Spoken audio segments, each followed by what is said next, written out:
take two of closely sized bamboo leaves, place them on top of each other. Take one hand, scoop this like that, and then so they're all matching. So then there's a little cone for you to put your filling.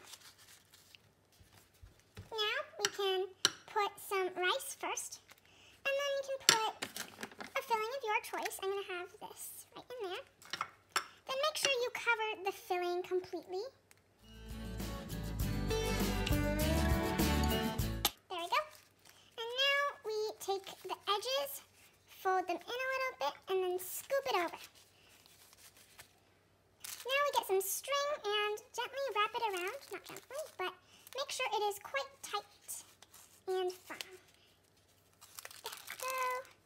Now we take the ends of the strings and tie a knot. So, there we go.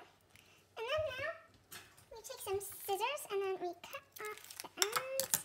And now you have a wonderful sticky rice bamboo wrap.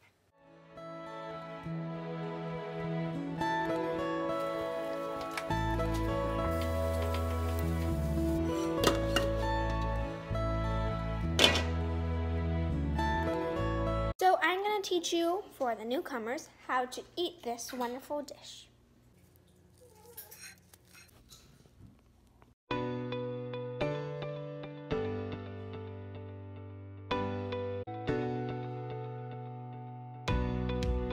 Okay, so now you take a corner of it, dip it in some sugar, and you can eat it.